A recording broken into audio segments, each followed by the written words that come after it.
Olá a todos, eu sou Denise Fincato, sou advogada, professora e estou aqui em mais um episódio deste super projeto da BRH do Rio Grande do Sul que se chama Atualiza RH. Nós estamos gravando esse episódio próximo ao final do ano, época em que temos uma espécie de aquecimento, especialmente de alguns setores, como comércio, hotelaria, restaurantes, notoriamente com contratos temporários. Esse aquecimento gera um aumento de contratos, mas, na sequência, temos a onda ao revés, não é? Temos o término destes contratos por resolução, como costumamos dizer no meio jurídico. Não é por rescisão, não é por desavença, mas porque o contrato chega a seu fim, cumpre a sua função, que é atender aquela demanda daquele período, não é? Nós já falamos num outro episódio sobre os cuidados necessários para a contratação em si, e só destacamos a questão da necessidade da formalização destas avanças, tudo por escrito, contratos muito expressos, para que, especialmente, os benefícios legais destas contratações possam efetivamente ser estendidos às partes, não apenas aos empregadores, mas também aos trabalhadores. Mas quando do término desses contratos, que será logo ali em janeiro, fevereiro, não é? Logo passadas as festas ou passado o período de férias, é importante nós já nos darmos conta que será necessário observarmos igualmente formalizações, e nessas formalizações estará, por exemplo, elaborarmos o termo de rescisão do contrato de trabalho, e mais, darmos uma olhada nos instrumentos coletivos da respectiva categoria, porque, em que pese a reforma trabalhista tenha retirado da legislação a obrigação de irmos ao sindicato para fazermos a homologação da rescisão contratual, algumas categorias inseriram nos seus instrumentos coletivos esta obrigação, inclusive retirando aquela questão do tempo da relação empregatícia, que vocês devem recordar, era pela legislação de 1 ano de casa. Os trabalhadores que tinham 1 ano de casa tinham que ter a sua rescisão homologada no sindicato.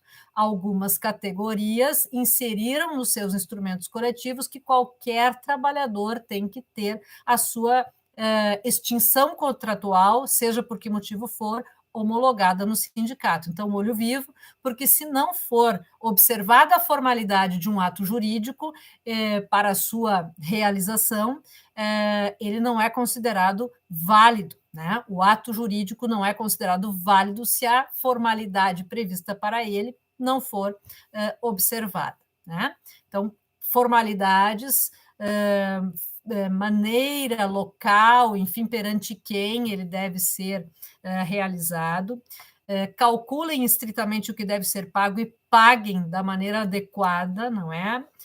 Tudo o que deve ser pago aos trabalhadores que prestaram serviços a vocês e muita atenção aos dados. Este é o primeiro ano em que, de fato, temos para valer a Lei Geral de Proteção de Dados vigorando e não haveria por que não, atinge também a estes contratos, que são contratos fast, né, contratos muito rápidos, mas que também deixam aí um rastro na empresa.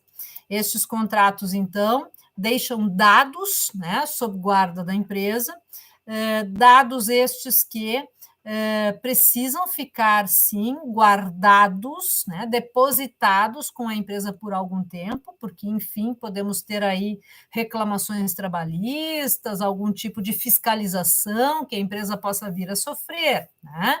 Então, recomendação dos jurídicos: guardem os dados dos contratos temporários por pelo menos 2 anos a contar do seu término, e recomendação de cautela, pelo menos 5 anos, pelas questões fiscais e parafiscais que podem estar envolvidas daí. Os trabalhadores têm o direito a levar consigo as informações que vocês tenham coletado, a gente chama de portabilidade, certo? Isso não significa que vocês vão ficar zerados, sem as informações, significa que eles têm o direito de levar consigo. Então eu tenho que fornecer fotocópia, eu vou gastar com isto? Não, significa que eles têm o direito de levar com eles. Isso faz com que vocês possam já ir pensando uma sistemática para tal. Algumas empresas têm entregue uma mídia, um CD, enfim, um pendrive com os dados que vocês coletaram em back, né, em cópia para esses trabalhadores. Outros têm entregue um link de drive, né? Isso gera a entrega do dado, da informação, sem custos, e faz com que se tenha o estrito cumprimento da legislação nesse aspecto, então, da entrega da informação coletada, tratada durante a relação empregatícia. Queridos, desejamos a todos um excelente ano de 2022, com muita atualização na legislação de RH, e nos colocamos aí à disposição para continuarmos nessa parceria e nesta caminhada. Um abraço.